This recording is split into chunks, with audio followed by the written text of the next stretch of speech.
أعوذ بالله من الشيطان الرجيم بسم الله الرحمن الرحيم إذا الشمس كورت هر کلا چنور بنور کړلشي هر کلا چنور راغون کړلشي راون غختلشي وإذا النجوم كدرت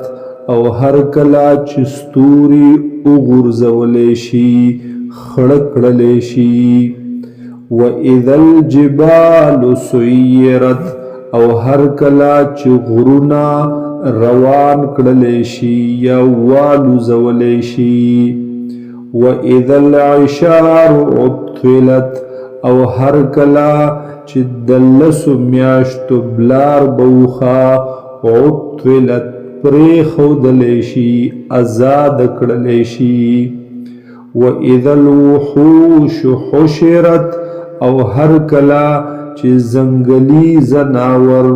حشرت را جمع کړلی شي واذا البحار سجرت او هر کلا چې دریابونه ګرم کړلی شي وسوځولی شي لمبه کړلی شي وإذا النفوس زوجت او هر کلا چې خلق روحنا زوجت جوړ کړلی شي وإذا الموءودة سئلت او هر کلا چې داغي ژوندۍ خخ کړلی شوي جنینا سئلت تپوس وکړلی شي بأي ذنب قتلت چې په کوم یو ګناه وجلی شوی وي ته واذا الصحف نشرت او هر کله چې عملنامې کولاو کړلی شي پرانستلی شي واذا السماء کشطت او هر کله چې اسمان کشطت وشلولی شي یا هر کله چې اسمان نه پوستکې ویستلی شي واذا الجحیم سعرت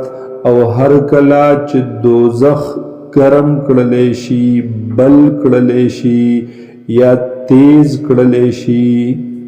واذا الجنة ازلفت او هر کله چې جنت نږدې کړلی شي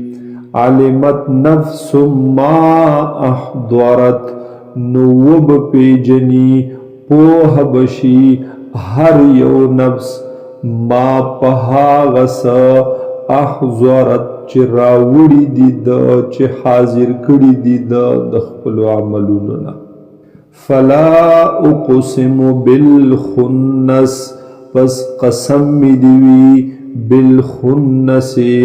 پاغستور واپس کی دن کو الجوار او پاغستور تلن کو الکنس او پاغستور پٹی دن کو واللیل اذا عسعسا او قسم می دیوی پشپا اذا عسعسا هر کلا چرا خورشیدا یا لاړشیدا عسعس مانا راشی او عسعس مانا چې لاړ شي په دوړو مانو سره راځي والصبح اذا تنفس او قسم می دیوی په سبا باندې په سحر باندې اذا تنفسا هر کله چې سا واخلی یعنی هر کله راخکار شي انه لقول رسول کریم بیشک دا قرآن پاک خامخا وینا دا داغ رسول عزتمن داغ قاصد عزتمن ذی قوت چې دے حق خاوند طاقت د قوت عند ذی العرش مکین او دے خوات د خاوند عرش مکین لوی مرتبه والا مطاع ثم طاعت کړلې شوی دی د هلتا یعنی خبره منلې کیږي د هلتا امین او دې امانتدار وما صاحبكم بمجنون ندې دا ملګری ستاسو لیونی ولقد رآه او یقینا د لیدلې د هغه لرا یعنی یقینا لیدلې حضور صلی الله علیه وسلم حضرت جبرائیل علیہ السلام لرا بالافق المبین پاغی کنارو د اسمان خکارو باندې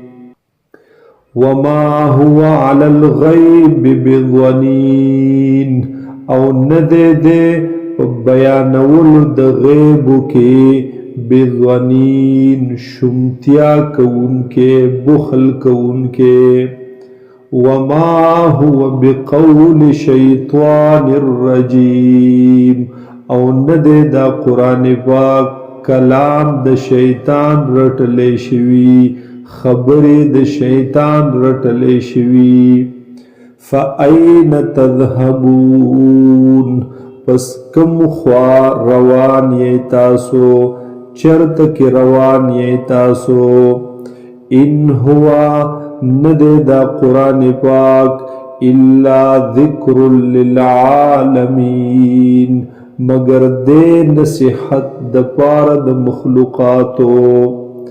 لمن شاء منکم خاص طور د پاره د هغه چا چې خوښی شي ستاسو نه ای یستقیم چې په نیغه لار روان شي دی وما تشاءون او نشي غوښتلی تاسو